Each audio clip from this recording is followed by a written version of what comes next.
salt made from evaporation of seawater. Seaweed is a living plant that has a lot of minerals in it. Yes, Daniel? This is back in June, a few years ago. Under in Castroville, they had a whole field of sunflowers. Mhm. Were they trying to get something out of the soil then? or- No, I mean, people grow sunflowers just to grow sunflowers. These were kind of sick. Sunflowers are a good indicator crop. They can tell you if your soil is healthy. They're also very tough on the soil because they absorb more mineral than any other soil. That's why it's good to eat sunflower seeds. If you're mineral deficient, eat sunflower seeds. What could be too, those sickly jobbies, the ones that they use to make oil, are little puny guys, because they have more oil in the seeds. And the big old ones, they have less oil in the seeds, but those are the ones that are confectioners use, you know. Right. Pumpkin seeds to eat, but those Yes. little puny ones, they're actually loaded with oil. Yes. It's the same in most of nature. Your native pecan, which is smaller, has more oil and a better quality oil than the larger pecans, which have more meat. So you can eat the natives and take a little more time cracking a little more, use some more energy, which is good because if you eat enough pecans, you'll definitely gain weight. So using all that energy to crack those pecans is probably a good trade-off. Anything else? Any other questions? Can we go back to the containers that you said that they're elevated, they're not sitting on the ground? They are sitting on the ground. Well, I how'd you thought get them the- above the ground? You The got- holes are above. The hole's above the ground. The hole's on the side. I put holes in the bottom, Right, and that allows the water to go through and roots to go through. But I also put holes around on the side because this soil container, which is about this deep, needs some air as well. And if you just put it on the bottom where the holes are on the ground, this container has no air except when the water completely drains out. That's not a good thing. so if I wanted to have a tomato plant, I would have to till a little area on a patio that's always in the. No, you don't have to center. till anything. I just set it on the Just oyster set the grass? yes, it'll kill the zoysia grass below it. Yeah. Well, he's talking about, you're talking about a container. Yeah. Right. Are you talking about container too? Oh, okay. Yeah, I thought maybe you'd set it on bricks or something, so No. it'd be elevated, so air could go under it also. No. Well, how big are these little, you said you drilled little holes in the bottom. They're Little 7/64 of an inch. subject- If you need to know, 7/64 of an inch. I put about 200 in a container. Oh, okay.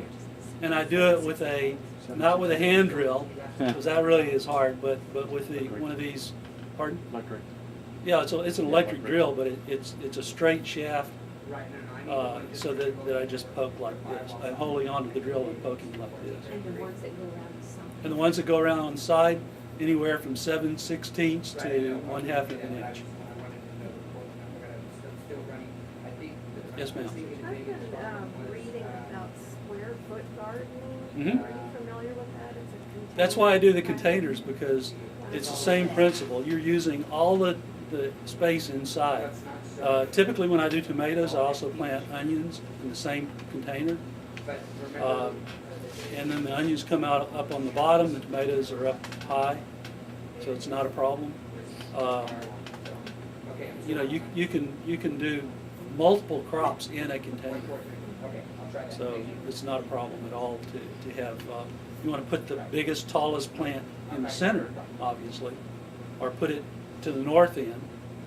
And that way everything else on the south end gets sunlight, and the east side and the west side. Is that what you do is similar to that? Very similar, yes. In fact, square foot gardening is the first organic garden that I did was square foot gardening. And that way it just reduces the amount of weed problems that you have because all plants are competing for light. And obviously if a plant is shading an area, the weed seed don't have a chance to germinate. Yes, sir. I read a book called Lasagna Gardening. That's essentially it's Yes. just sheet mulching, right? Where you just lay down wet newspaper, then layers of peat moss and mulch. And Don't ever use peat moss. Don't use Don't ever use peat moss. newspaper and everything else is okay. Newspaper's fine. The problem with newspaper is it does not let the oxygen through, and it decomposes very poorly. Yes, it decomposes very poorly. You got to get a lot of earthworms in there to decompose newspaper over time. if you're going to use newspaper, the way to use it is set out your garden and put out your rows in a certain area. Put 8 to 10 sheets of newspaper down, then go and poke your holes through the newspaper. And then plant your plants in there, and then mulch everything 3 inches deep. And that way the earthworms come in, they start working over the newspaper, which prevents the weed seed. And by the time the earthworms have worked over the newspaper, the mulch is decomposing everything and the earthworms have decomposed the newspaper. So it prevents the weeds and reduces the amount of water, and there's some benefits in doing that. Just real hard to get it to decompose over time. Would you recommend going out to where you get free mulch? Absolutely. Any mulch is, any mulch. I don't care if it's cedar or oak or, mesquite. Pine good trees mulch. now with Christmas trees, right? Pine tree, Christmas trees, Scotch pines, all those, fir, yes, it's all good mulch. Other questions, comments? Yes, sir. Comment. If the sphagnum, if the peat moss is really needed, maybe you could go with cocoa fiber instead of the peat moss. The what fiber? Cocoa fiber? Cocoa fiber's a good one. Shredded cedar is a really good substitute. There's all kinds of substitutes for peat moss. Peat moss is very bad. One, for the environment. Two, it takes a lot of energy to move peat moss down to Texas from Canada. What would they Which is- recommend? Is that in Northeast? Or Yeah. is it Yeah. Well, it's also pretty much a non-renewable resource. Very, very slow to renew. Exactly. Antimicrobial too? It does renew, Well, but it takes it like. yeah, but you can get 100 antimicrobial And your cocoa fiber substitutes will like sterilized cedar bark mulch. Cedar flakes is actually what it is. Yes, sir. Do they have mushroom farmers down here in this state? Yes, they do. There's a mushroom at Gonzales, Texas, and they use a lot of wheat grass, wheat straw, oat straw to raise their mushrooms. And I've used their mushroom compost before, but it's highly salty.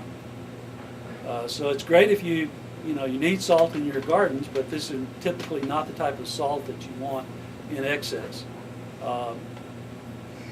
It's real good for sandy soils, but it's not worth a darn for clay soils. Yeah, up north, we used to get it, they would use the manure to keep the heat, but once the heat was out, they gave the stuff away, they couldn't use it. Well, they sell at $20 a load here, and they'll heap it over.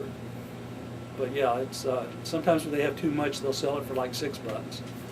But it's you can use it once, don't use it twice.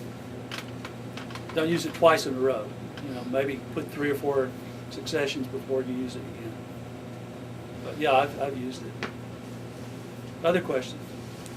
Yes, sir. Someone talked about growing tomatoes. Is there any benefit to growing them inverted, where they're coming out the bottom of a pot and they're kind of up high? I've grown both ways, and personally, I like them to grow out of the center of my container. But yeah, I've grown them upside down, and they still produce tomatoes. I don't see that there's any benefit in doing that. What's the best tomatoes to plant? The best tomatoes to plant are the ones that you like to eat. Yes, a good answer. I mean, I like Celebrity and I like President, and we had real bad success with President last year. Celebrities did fine. I've also plant Romas, and I plant some cherry tomatoes every year. And we always have lots of cherry tomatoes, more than we can give away. What about We usually let the beefsteak? birds get some of them, the dog gets some of them, and yes, my dog's a tomato eater. The beefsteak, are they any good? I don't mess So-so. with beefsteaks. It's kind of a northern plant, they're good. Yeah. They'll do good about 1 out of every 7 years here. Romas do good down here? Very good. Very good. Other questions? Yes, ma'am. The mulch that you have in the containers, can you reuse